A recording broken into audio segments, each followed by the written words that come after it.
right, next up we have Bill Currier, who is the chairman of the Oregon Republican Party.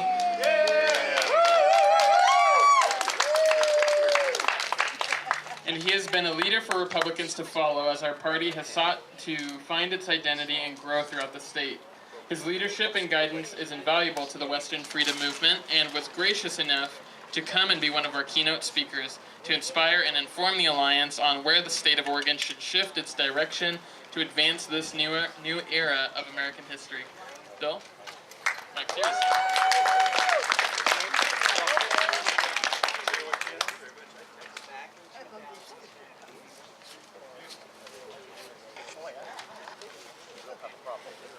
I have good news for you. For all of you that have been standing so long, I'm the last speaker, so I figured that was worth something right there. Well, I am not going to say a lot of new things or concepts that you haven't already heard. The speakers before me have laid it out pretty well. What I wanted to do instead was talk about what we can do together, what's been happening, and lay out some very specific things as quickly as I can. What, an hour, I think you said? No, I'm kidding. I'm kidding. I have to leave here in just a few minutes anyway, so I'm self-regulating. First of all, I want to acknowledge the organizers, Brittany and Frank, and all the others that made this possible by sharing it on Facebook, by getting involved. So thank you for doing that. The more we come together, the more we speak with one voice that Joey mentioned earlier, the better, the more successful we're going to be. We started to see some successes in 2016. Mike referred to those. That's just the beginning. 2018 is going to be even better, and it's going to get even better after that. I assure you, there is a change happening here. We're not talking about the hope and change that we were promised under a unnamed president. We're talking about true change where we restore the principles and the values that made this country strong in the first place, and we take this state back and we take our federal government back because we still have this deep state problem to deal with. So I also wanted to recognize the speakers that came before me. Frank did I don't know, Frank, that was eloquent. What you said when you read the Declaration of Independence, when you wove in some state stuff in there, and Kate Brown, it was really applicable, and I'm very proud of the fact that you put that together for this group. And you talked about stopping tyranny. We all understand the importance of that. We understand that we've been headed towards that in Oregon and nationally, and it's starting to turn around. We took the White House. In 2016, we won the Secretary of State. That is a position that we can leverage into other statewide positions. And believe me, we have some good candidates that are going to be running for various offices. You saw a few of them a few minutes ago. Second, I wanted to recognize Joey Nations for his passion, talking about the nanny state and how we need representation, and how Brown has not been fulfilling that, Governor Brown. Mark Callahan and his passion for office, for running, CD5, his energy, along with Bruce Cuff and Joe Ray Perkins. They're all principled people looking to make a change and sacrificing personally to a large degree for the service of others. And it's very inspiring. I also wanted to give a shout out, if I could, to Joey. I don't know, Joey, if you're still here. Joey Gibson, sorry, the other Joey, yeah. He talked about the dangers of PC. He talked about combating hate, not with more hate, but with love. Joey, you're right on track with that. Thank you. That's exactly how we need to operate. We need to consider deep down what our motivations are, what drives us. We're not the other side, right? And we're not going to win this with hate, but we are going to win it by being organized, by being smart, by being strategic, by showing the kinds of values that we represent and not allowing the other side to define us. And then I'm very thankful for people like Mike Neerman, who have battled this last session all kinds of bad legislative bills, who stood their ground. Mike is a principled person. The other candidates that spoke a few minutes ago are principled as well. They will stick to their guns. I know each of them well enough to know that they're committed to the just the platform, but the principles that they talk about. And so that's very, very important.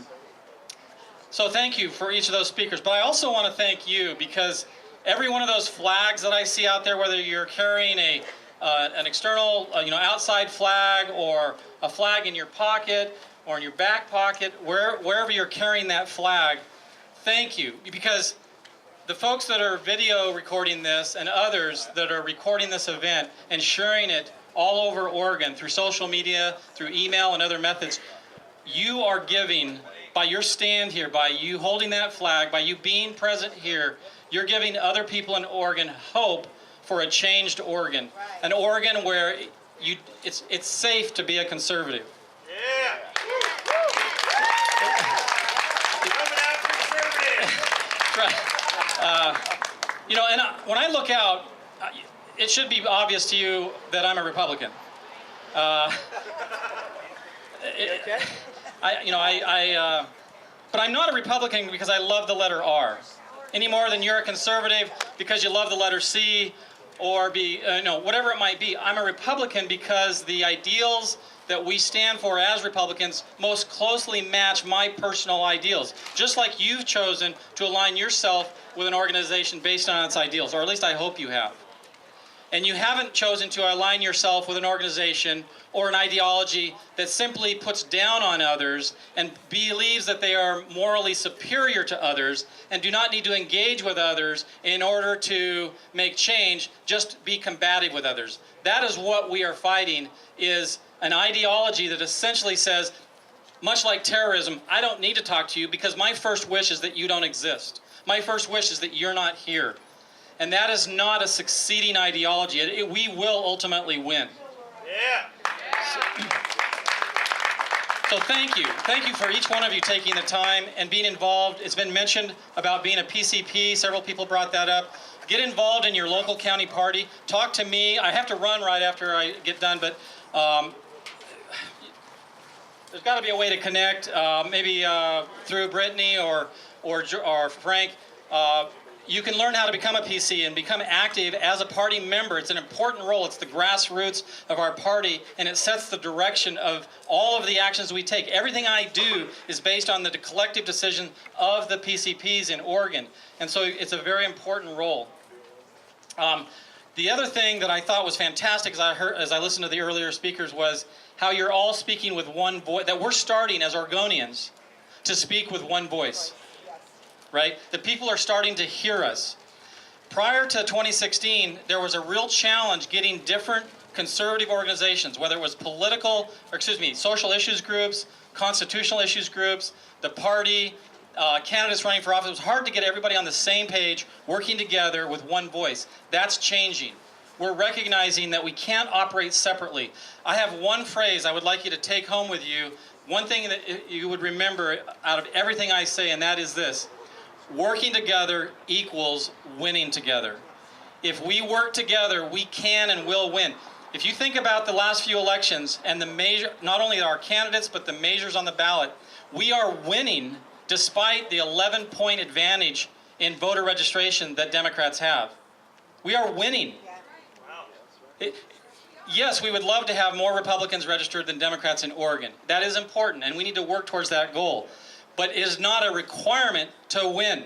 We have to win the hearts and the minds of the people, just like Joey was saying. And people respect you when you're genuine and when you're sincere and when you're motivated by honorable intentions. And we have that. We have that high ground, and we're never going to give it up, right? No. Right. That's right. We're going to give it up. So, let me just cover a couple of wonky type things real quickly, and then I will wrap up.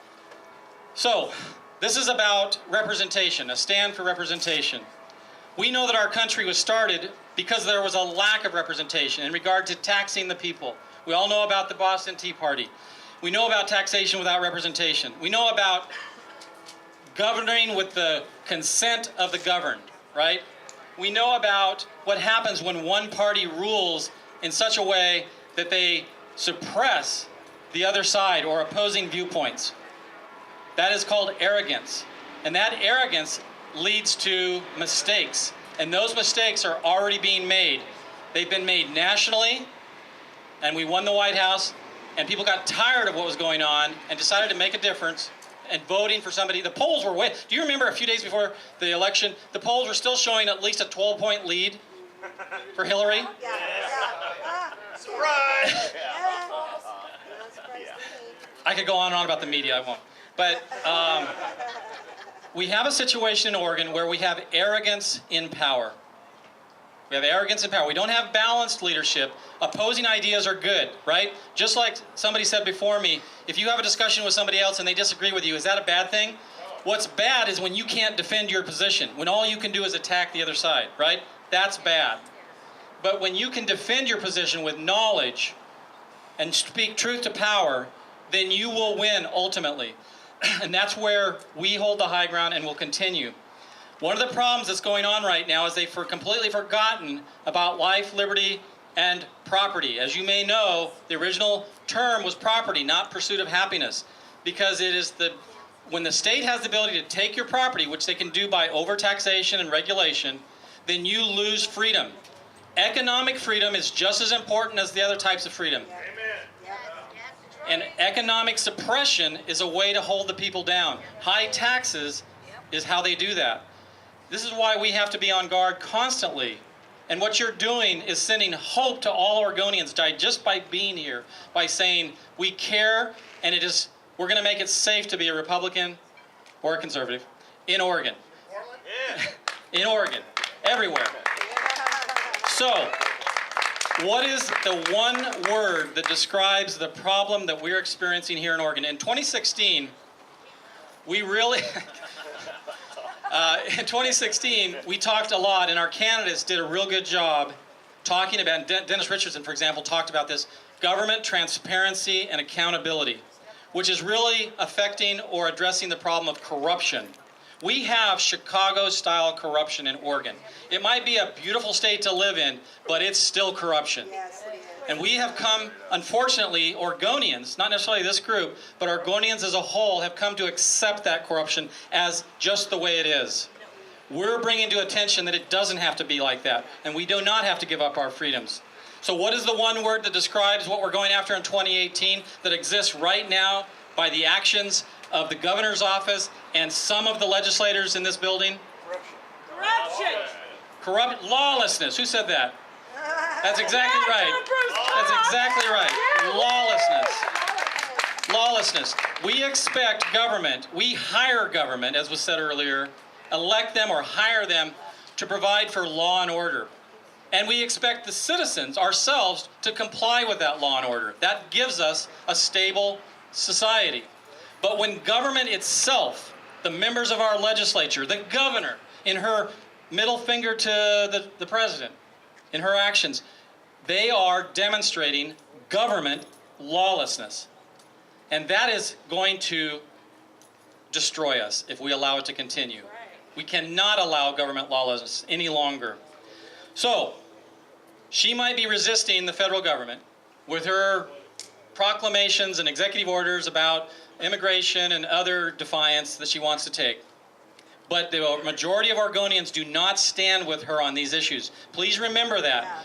The polling does not show that even liberals agree with sanctuary cities, for example, or a sanctuary state. It polls at about 65 or 70% here in Oregon, even in places like Portland. Yeah. So when the governor takes a stand for the left side of her base, instead of acknowledging the importance of recognizing the true middle of her base that is going to reelect her, and when she alienates them, she's basically saying, I don't care about Republicans and I don't care about Democrats, and fine with me, Governor. If you want to alienate your own base, go right ahead, because the sooner we can get you out of office, the better.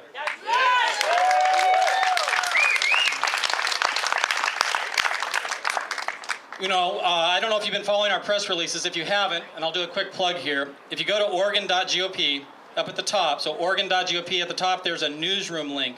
If you click on the newsroom, you'll see that we've been putting out dozens of press releases. We've been going after the Mayor Wheeler on the riots. We've been going after the judge that let the criminal illegal alien out the back door. We just went after the SEIU for $11 million in misreporting of campaign finances.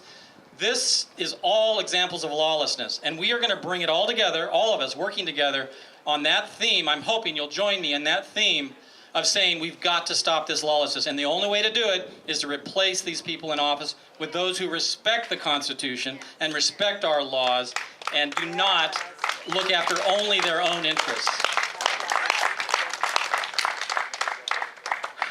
All right, so, gosh, I could talk so much about bills that have been passed or attempted to pass here, but I don't want to take too much more time. They haven't been listening to us in the past, but we're going to make sure that they listen to us now. And in 2018, we will win additional victories here in Oregon, and we will make a change with your help and your work. This today's rally was all about runaway taxation, favoring illegal aliens that are committing crimes, particularly removal of elected officials that are not honoring their oath of office. There was even a mention of taxpayer-funded abortion, and protecting the Second Amendment. These are some of the things that brought us together here, the reason that you showed up. But what I'm asking you to do is to resist the resistance. I'm asking you to point out the political posturing, grandstanding, resistance, and obstruction of those who would get in the way of the application of law here in Oregon and federally, and really destroy the fabric of our society. It's basically anarchy. So, we are the people. We the people, I saw it on somebody's shirt earlier. We the people will not stand for this to continue. We will drain the Oregon swamp. I feel like I should have my red hat on when I say that. And we are going to not only make America great again and make Oregon great again, we're going to make Oregon lawful again. So, thank you for everything that you do. God bless U.S., Oregon, and you for being here. Have a great afternoon.